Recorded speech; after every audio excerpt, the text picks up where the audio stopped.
여러분 반갑습니다. 반도체 오빠 트레장입니다. 이제 마지막 영상을 올리고 트레장도 쉬도록 하겠습니다. 오늘 하루 고생 많으셨고요. 늦은 밤인데 편안하게 주무시고 내일 새벽 6시에 또 뵙도록 하겠습니다. 또 여러분 수고 많으셨어요. 삼성의 이야기는 끝이 없습니다. 끝이 없고 계속 달려가는 거예요. 여러분들이 귀가 따갑도록 들려드릴 테니까 들어주세요. 이럴 때일수록 멘탈 관리 잘해야 합니다. 멘탈 한번 깨지기 시작하면은 상당히 힘들다는 거 참고하시고 저랑 같이 오래오래 투자하셨으면 좋겠습니다. TSMC의 그 첨단 패키징 기술이 한국보다는 한 10년 앞서 있다고 하는데 누가 얘기했냐? 이게 최광성 한국전자통신연구원 실장이 지난 2월 달에 한 이야기예요. 최근에 이제 반도체 산업에서 중요성이 커지고 있는 패키징 경쟁력에 대한 국내 전문가들의 진단입니다. 이 패키징은 전공정을 과정에서 생산된 칩을 기기에 장착할 수 있는 상태로 이제 가공하는 겁니다. 최근에 전공정에서 칩 미세화의 어려움이 커지다 보니까 반도체 기업들은 후공정, 이 후공정에 속하던 그 패키징 기술을 통해서 칩 성능을 높이는 데 주력을 하고 있어요. 앞으로 TSMC의 삼성전자 등 파운드리 기업들의 승부처가 2나노미터에서 이제 공정에서 고객사 칩 양산이 아니라 첨단 패키징 적용을 통해 가지고 고객사 칩 성능 극대화가 될 수 있다는 그런 이야기를 하고 있다는 거죠. 그러다 보니까 생성형 AI를 위해서 서버용 그래픽 처리 장치의 그 중요성이 커지면서 패키징에 대한 관심이 커집니다. 그 중에서도 GPU나 뭐 DRAM 등 서로 다른 그런 반도체들을 하나로 결합하는 이종 패키지 능력이 반도체 기업의 기술력을 가르는 척도로 꼽힌다, 그런 이야기가 있습니다. 챗 GPT와 같은 생성형 AI 기술 고도화를 위해서는 대규모 데이터를 빠르게 학습하고 이를 위해서 필요한 게 반도체인데, 대표적으로 대용량 데이터의 학습을 담당하는 그래픽 처리 장치 GPU가 있고, 데이터를 저장하고 GPU랑 소통하는 DRAM의 수요가 커지고 있어요.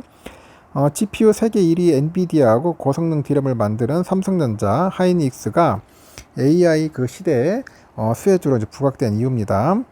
최근의 기술 트렌드는 GPU랑 DRAM의 협업을 원활하게 하고 DRAM의 용량을 높이는 겁니다.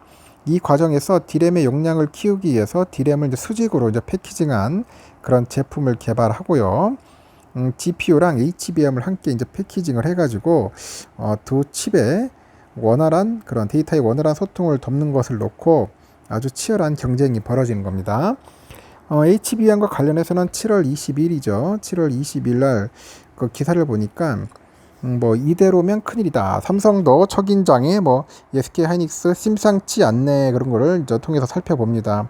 첨단 패키징 분야에서는 국내 전문가들이 인정할 정도로 대만 TSMC가 앞서가고 있는데, TSMC는 엔비디아의 주문을 받아서 직접 생산한 GPU, 하이닉스에서 받은 HBM DRAM을 패키징해서 엔비디아에 최종 공급을 한다고 하네요. 반도체 업계에서는 GPU랑 HBM을 같이 패키징한 것을 2.5D 패키징이라고 하는데, DRAM을 수직으로 쌓은 HBM은 3차원인데 HBM하고 GPU를 수평으로 배치하는 것은 2차원이기 때문에 둘을 합쳐서 2.5차원이라고 하죠. TSMC는 자체적으로 코어스라는 부르는 2.5D 패키징에서 압도적인 기술력을 가진 거로 이제 분류가 돼요. 현대차증권의 보고서에 보면은 반도체 후공정, AI 산업과 어드밴스 패키징을 보니까 TSMC는 2011년부터 21년까지 10년간 5세대에 걸쳐서 2.5D 패키징을 이제 발전을 시켰습니다. 그리고 그 이 10년 동안에 인터포즈 사이즈는 3배 이상, 트랜지스터 집적도 20배, 메모리 용량은 8배 이상 증가를 했어요. 삼성은 2021년에서야 아이큐브라고 이름 붙인 2.5D 패키징 기술을 공개를 했는데, 기술을 개발했지만은 본격적인 양산 단계는 아닌 것으로 전해집니다. 2.5D 패키징을 앞세워서 엔비디아의 GPU를 공급하고 있는 TSMC랑 삼성의 기술 격차가 상당한 방향으로 분석이 되죠. 최근에는 TSMC의 2.5D 패키징 생산 능력이 부족을 해가지고 엔비디아가 GPU를 고객사한테 제때 공급하지 못하는 상황까지 왔어요. 앞서 설명한 대로 엔비디아는 TSMC의 GPU 생산을 맡기는데, 하이닉스에서 HBM을 사가지고 이 칩들을 TSMC가 패키징해서 최종 완성을 합니다. 그런데 TSMC의 패키징 용량이 엔비디아 GPU 수를 못 따라잡다 보니까 품귀 현상까지 현재 발생하고 있는 겁니다. TSMC는 최근에 열린 2분기 실적 설명회에서 AI 열풍으로 이제 패키징 캐파가 부족해졌다고 합니다.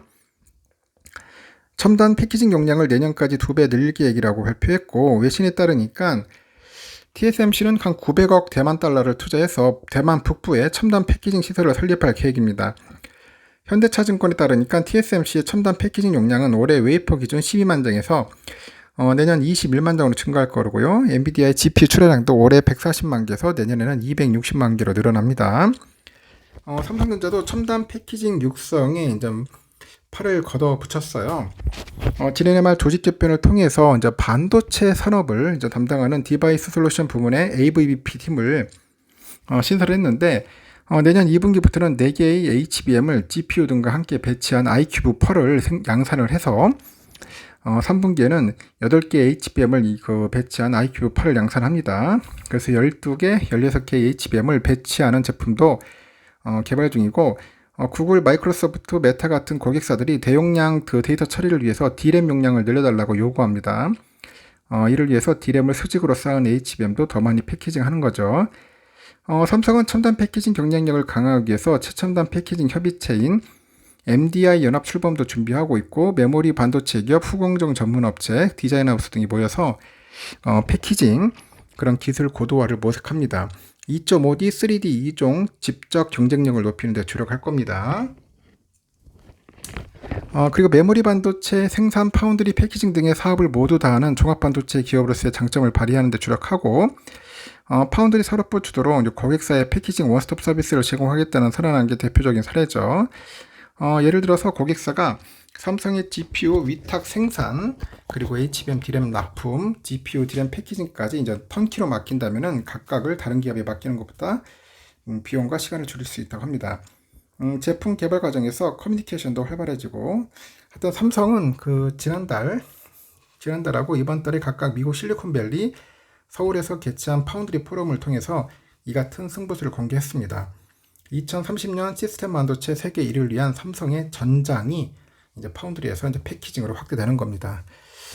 그래서 삼성 잘하고 있어요, 여러분. 이제 앞으로 이제 패키징 쪽에도 상당한 신경을 써가지고 좋은 결과를 낼 것 같습니다. 여러분은 딴 거 없어요. 그냥 꾸준하게 삼성전자 모을 생각만 하면 됩니다. 모을 생각. 엉뚱한 생각하지 마시고 열심히 모으시고 수량을 많이 모으세요. 결국 수량이 깡패다. 쌀 때 모아라, 쌀 때. 어리버리 할 때, 지지부진할 때, 그때가 좋은 기회니까 그때 열심히 모으면 되겠습니다. 밤이 깊어갑니다. 날도 더우니까 편히 쉬시고 주무시고 내일 새벽 6시에 뵙도록 하겠습니다. 여러분 굿나잇, 잘 자요. 새벽 6시 봬요.